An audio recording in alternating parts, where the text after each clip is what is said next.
A bit of LRP and Schumacher history today.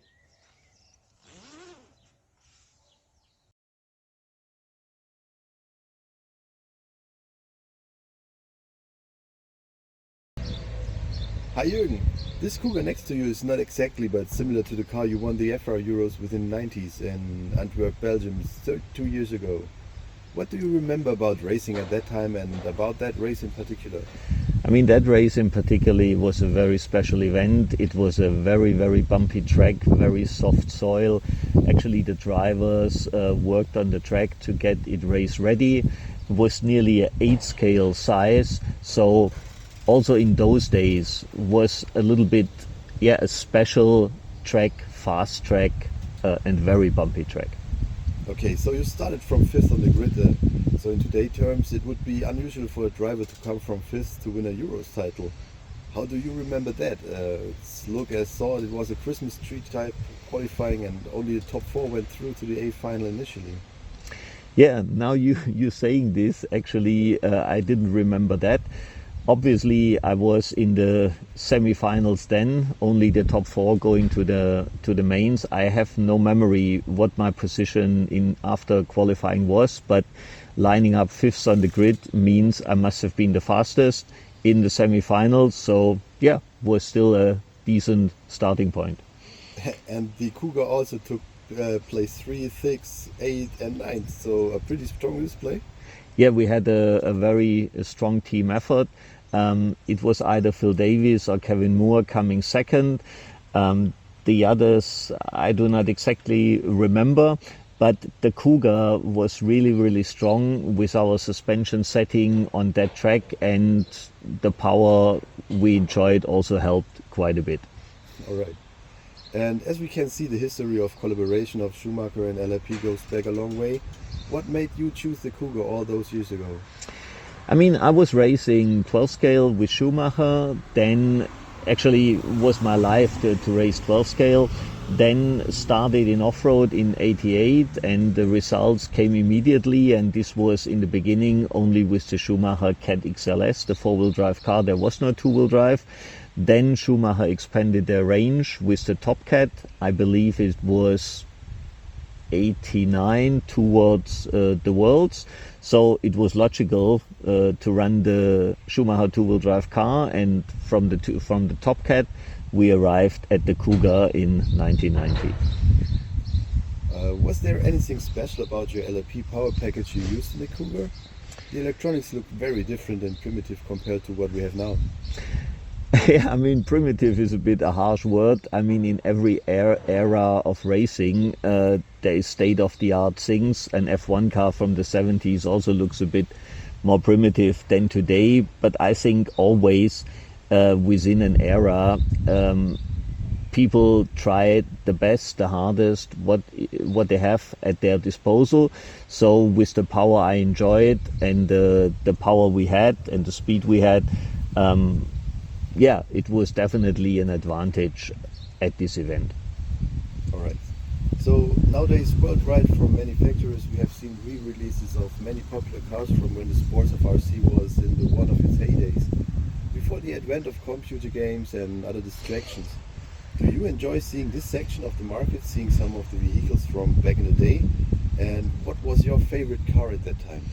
I mean, I actually greatly enjoyed to see people racing with cars we have raced, as shocking as it is, 32 years ago.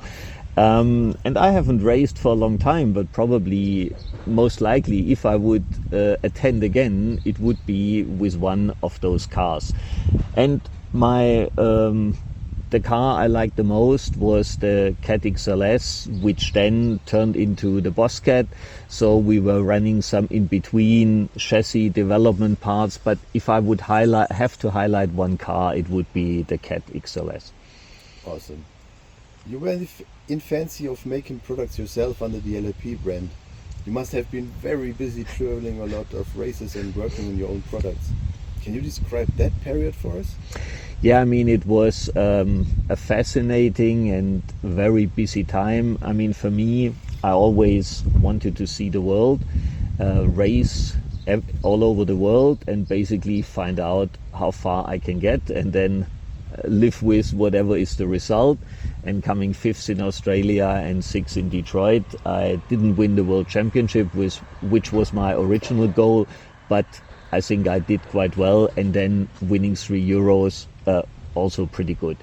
I mean, it was super busy. Every year, January was the Reedy race. Fly to California from the cold and the snow in Germany to the sun in California, super exciting. Back to Germany for the Nuremberg Hobby Show, February. Again to Florida for the Winter Champs. I think the most I was in the States was 6 times in 1 year.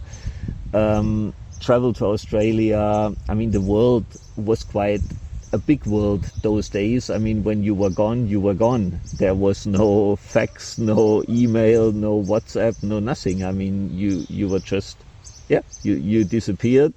And it was not easy to have contact from other parts of the world, but at the same time it was so exciting because you were really traveling far.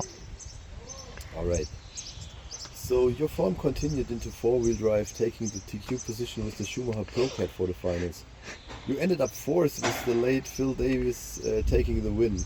What do you remember about the four-wheel drive propulsion of the race? Yeah, I mean, this was one of the most difficult events for me racing. I was on TQ and then it started to rain and we had a final practice just 20 minutes before the start of the first A main. And I could probably draw it today. There was a chicane in front of the rostrum. You're coming from the deep stuff on a slippery part. And I think close to the end of the final practice, I had nothing better to do than go as fast as I could through that chicane, touch the tire. It was a real tire and ripped off the complete left front of the car. Then we really struggled to get in time for the first A main to the grid, but managed by taking my friend Stefan Oberle's front end out of his car and put it on my car. And then I just made it to the rostrum, but then I was very nervous and actually jump started the first A main. Yes, then I would normally say there is still 2 more to count, and this I cannot exactly remember how I ended up fourth, but at the moment it happened, I was terribly disappointed. I mean, in those days it was 4 electric classes. I had won 3, was on pole on the 4th. But now looking back, you have days where the luck is on your side, and these things also happen. But I could have avoided this, and it was only me who made the mistake, which probably is harder to swallow than if the equipment would give up. So what were your memories of your teammate Phil? I mean, with Phil, the team in reality was Phil Davis, racing and designing full time, and it was Kevin Moore and me. And personally, Kevin and I, we were very close. We tested together. We did share everything. We also shared, of course, with Phil, but the relationship with Kevin was super close. Phil was very competitive, was the designer, responsible for the cars we used. So sometimes we felt different directions would get us to the goal, but overall, great guy, working very hard, super competitive, great teammate. Okay. And what other races did you compete with the Cougar during that period? The IFMA Worlds in Detroit, USA springs to mind where you made the A main. Yeah, I mean, the Worlds in Detroit, where I came 6th, was another brilliant result. But for me, the one who stands out most is the Worlds warm-up, where I won with the Cougar two-wheel drive in America. Now, of course, the warm-up is not the Worlds, but everybody was there. And for me, this event goes down, for me, this is the one time I managed to beat them all. But couple weeks later at the Worlds, it was not as good as at the warm-up, but 6 was still a great result. Okay, so thank you, Jürgen, for talking about the Schumacher Cougar and your success during that period, and hopefully we will see you in the track with that car again.